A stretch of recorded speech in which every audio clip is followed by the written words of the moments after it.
Shalom Bapak Ibu Saudara yang dikasihi Tuhan Yesus. Puji Tuhan, kita jumpa lagi malam ini untuk mendengarkan Rema, Renungan Malam. Mari kita berdoa.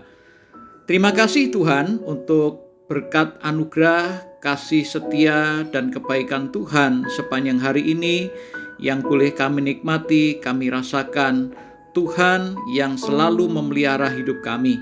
Terima kasih, sebentar kami akan dengarkan firman-Mu. Berkatilah kami dengan firman-Mu dan urapi kami, berikan kami hikmat untuk kami bisa mengerti firman-Mu dan dapat melakukannya. Dalam nama Tuhan Yesus Kristus, haleluya, amin. Saudara yang dikasihi Tuhan, tema firman Tuhan malam ini adalah berkat di dalam Kristus. Kita akan membaca di dalam Efesus 1 ayat 3-4. Terpujilah Allah dan Bapa Tuhan kita Yesus Kristus, yang dalam Kristus telah mengaruniakan segala berkat rohani di dalam sorga. Sebab di dalam Dia Allah telah memilih kita sebelum dunia dibuang, supaya kita kudus dan tak bercacat di hadapannya. Saudara, kasih karunia atau anugerah yang telah dinyatakan kepada kita manusia adalah merupakan berkat yang terbesar dalam kehidupan kita. Berkat tersebut hanya kita miliki, yaitu dengan syarat kita berada di dalam Kristus. Artinya di luar Kristus tidak akan ada berkat yang terbesar. Ada satu paket berkat terbesar di dalam Kristus, yaitu yang pertama, segala berkat rohani di dalam sorga. Di dalam Kristus telah dikaruniakan segala berkat, yaitu berkat rohani di dalam sorga, bukan berkat jasmani di dalam dunia ini. Karena itu saudara, jangan kita berfokus pada berkat jasmani di dunia ini, karena firman Tuhan juga katakan bahwa dunia ini beserta dengan segala keinginannya akan dibuang atau akan dilenyapkan. Di dalam Kristus kita memiliki kekayaan yang luar biasa, yaitu sorga telah dijanjikan sebagai warisan kita. Oleh sebab itu jangan cemas, jangan takut, jangan merasa rendah diri karena kita tidak memiliki harta dunia yang melimpah seperti mereka yang di luar Kristus. Harta kekayaan mereka akan menjadi karat dan karatnya akan membakar mereka di dalam neraka jika mereka tidak mau berada di dalam Kristus. Yang kedua saudara, berkat terbesar kedua bagi kita yang ada di dalam Kristus adalah Allah memilih kita sebelum dunia dibuang.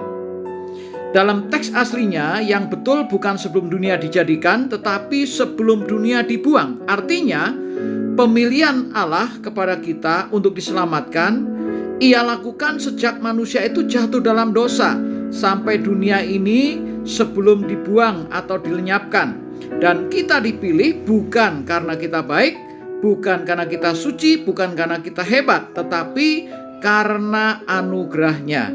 Sama seperti Israel juga dipilih oleh Allah sejak dalam kandungan ibu mereka.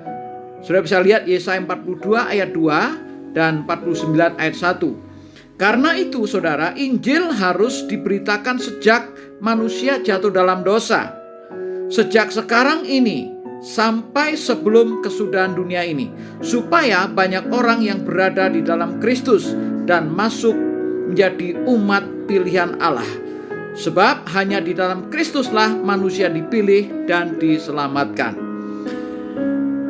Yang ketiga saudara, berkat yang ketiga bagi kita yang ada di dalam Kristus adalah pengudusan atau penyucian, supaya kita kudus dan tak bercacat di hadapannya.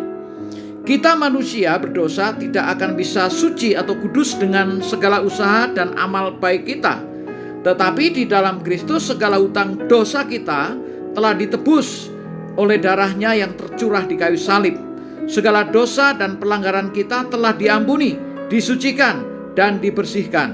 Yesaya berkata, sekalipun dosamu merah seperti kermisi dan seperti kain kesumba, akan menjadi putih seperti salju oleh karena korban penebusan Kristus.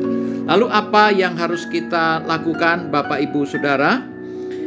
Anugerah di dalam Kristus telah memberikan berkat yang terbesar bagi kita, yang percaya kepada Kristus.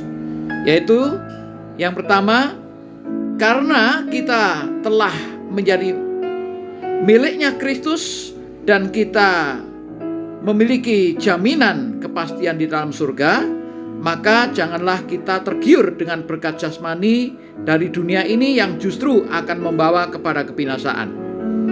Yang kedua, kita dipilih untuk diselamatkan dengan syarat harus berada di dalam Kristus.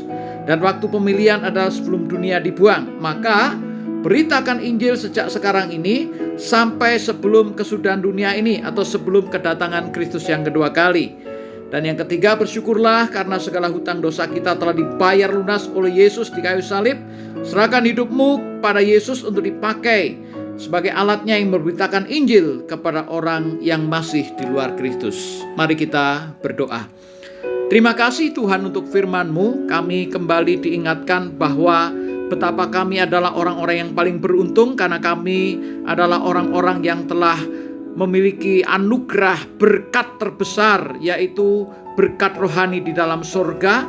Dan juga Engkau telah memilih kami bukan karena kami baik, tetapi karena kasih karunia-Mu sebelum dunia ini dilenyapkan. Pakailah kami Tuhan untuk menjadi saksi-Mu sebelum Engkau datang kali yang kedua, supaya banyak orang percaya kepada Tuhan Yesus, dan supaya hidup kami juga semakin dikuduskan, disucikan, untuk bisa menjadi saksinya Tuhan, menjadi berkat bagi jiwa-jiwa yang belum percaya kepada Tuhan Yesus. Terima kasih Tuhan, dalam nama Tuhan Yesus Kristus kami berdoa. Haleluya. Amin.